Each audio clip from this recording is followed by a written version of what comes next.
sebenarnya pada dasarnya dibagi dua, penerimaan fungsional dan penerimaan umum gitu ya. Penerimaan fungsional adalah penerimaan yang terkait dengan fungsi dari satker tersebut. Kemudian umum adalah yang tidak terkait dengan satker tersebut, gitu kan ya? Gitu. Kemudian kita bukukan seperti apa sih? Kita bukukan seperti apa? Pada dasarnya hampir seluruh transaksi dibukukan di dalam BKU, buku pembantu, BPAP sudah cuma 3 ini saja, gitu ya. Cuma 3 ini yaitu BKU, buku pembantu, BPAP. Hanya saja nanti di buku pembantu dibagi menjadi 2 lagi. Apa lupa? Apa kan tidak? Buku pembantu itu pada dasarnya dibagi menjadi 2 kelompok besar. Berdasarkan sumber dan berdasarkan jenis. Yang berdasarkan jenis itu adalah bisa tunai, bisa bank. Yang berdasarkan jenis itu bisa fungsional, bisa umum, bisa dana pihak ketiga, bisa lain-lain, bisa pajak. Kalau nanti ada hibah, bisa hibah, gitu kan ya. Ketika memang sudah berdasarkan jenis, berarti perlu jenisnya masing-masing. Gitu. Untuk prosedur penerimaannya sendiri, prosedur penerimaannya ada 3, saudara. Prosedur penerimaan ada 3, yaitu penerimaan yang diterima secara tunai. Jadi wajib setor kebenaran penerimaan itu yang pertama. Bilang bahwa prosedur penerimaan sendiri ada 3. Yang pertama itu bisa diterima secara tunai oleh bendahara penerimaan. Jadi wajib setor langsung menyerahkan kepada bendahara penerimaan, itu yang pertama. Yang kedua adalah melalui rekening bendahara penerimaan di bank, bukan ya, melalui rekening. Jadi masing-masing bendahara penerimaan itu wajib membuka rekening atas nama jabatan, bukan atas nama pribadi. Jadi atas nama jabatan sebagai bendahara penerimaan. Seperti itu. Kemudian yang terakhir adalah penerimaan itu kita catat bisa jadi bukan setor ke bendahara, tetapi wajib setor langsung setor ke kas negara. Sehingga nanti bendahara penerimaan menerima informasi dari KPPM bahwa ada wajib setor yang sudah menyetorkan langsung ke kas negara. Karena 3 prosedur penerimaan itu menjadikan pencatatan di pembukuan juga menjadi berbeda. Nah, kalau misalnya prosedurnya adalah tunai, kalau tadi tunai artinya apa ini? Artinya wajib setor. Artinya wajib setor langsung setor kemana? Ke bendahara penerimaan. Nyatanya gimana Mita?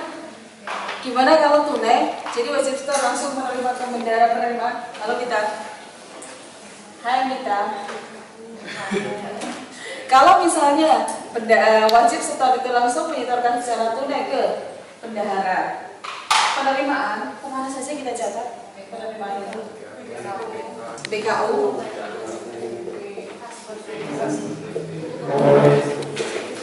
BP tunai atau bank, tergantung sumbernya seperti apa.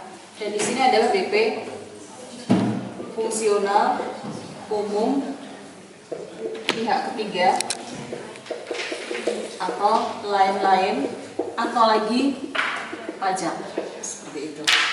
Ini kalau diterima melalui tunai. Kalau diterima melalui bank sama saja, ya kan? Melalui bank sama saja dicatatnya adalah BKU, BP tunai.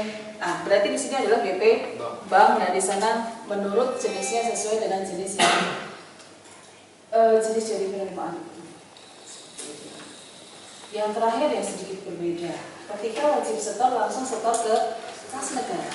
Kalau seperti itu, apa yang harus dilakukan oleh bendahara penerimaan sementara dia tidak menerima uangnya?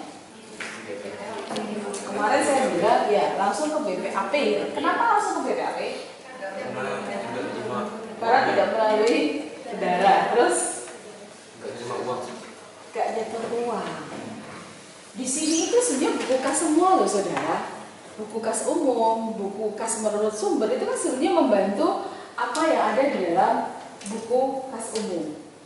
Anda dulu di akuntansi memang di-skip untuk masalah buku pembantu ya. Sebenarnya ini sangat persis dengan yang ada di pengantar akuntansi. Ada buku pembantu, tetapi di diploma pegawai BN itu tidak dimasukkan di dalam RPS, sehingga Anda agak terlewat untuk buku pembantu. Jadi sebenarnya buku pembantu di sini fungsinya adalah untuk merinci apa yang ada di dalam BKU. Jadi kalau Anda mau tahu jenis dari apa yang ditulis dalam BKU itu, ya Anda lihat buku pembantunya. Dulu kita pernah kenal, oh kalau di neraca itu kasnya sekian gitu ya, kas 100 juta. Kas 100 juta dari mana? Kas 100 juta itu ternyata sumbernya ada dari penjualan, ada yang dari sewa gedung, dan lain-lain dulu gitu ya.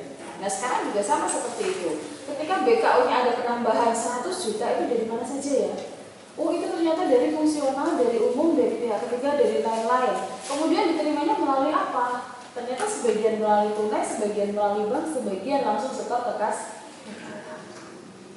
Nah, untuk kemudian kenapa sih yang setor ke kas negara nggak dicatat di BKU? Karena tidak melibatkan bendahara penerimaan di situ. Namanya juga buku kas ya. Sementara ini wajib setor langsung setor ke kas negara. Jadi tidak melalui buku kas dari bendahara penerimaan. Tapi kenapa itu harus dicatat di BPAP? Karena itu merupakan realisasi satker tersebut. Nanti kalau Anda ketemu soal yang padang sedemuan yang dikerjakan di 42, 43, dan 44, kelas 42, 43, 44, di situ ada pajak kalau nggak salah ya, ada pajak 41 sekian dan seterusnya. Itu sebenarnya kan bukan targetnya dari satker biasa untuk menerima pajak. Pajak itu adalah targetnya DJP, gitu kan. Tetapi yang memungut pajak boleh siapapun, terutama bendahara pemerintah di sini. Dia wajib memungut pajak ketika ada transaksi yang melibatkan pemerintah. Jadi silakan kalau mau ada yang mungkin ada yang mau disampaikan di kelas mesti mengganjal, kemudian kita diskusikan bersama di sini. Sebelum nanti kita bahas satu persatu dari apa yang ada di sini. Silakan. Itu kan kami diajarin Bapak Thomas kan Bu. Kalau di Bapak Thomas ngajarinnya kalau tunai sama bank itu dimasukin juga ke BPAP. Tunai sama bank dimasukin juga ke BPAP. Oke. Tunai sama bank dimasukin ke BPAP ketika sudah jelas menjadi pendapatan. Jelas. Jadi misalnya PKN STAN menerima uang USM dari 100 mahasiswa, kalau langsung 100.000 ya, 100 mahasiswa, 100 calon mahasiswa misalnya. Kemarin bayar berapa saudara? 300. Kayak 300. Oh ini anak sebelumnya ya? Loh ini nggak ada diploma 1? Oh ada diploma 1 kan? 300 kemarin ya? Bayarnya 300 kemarin. 300 dikalikan 100 berapa?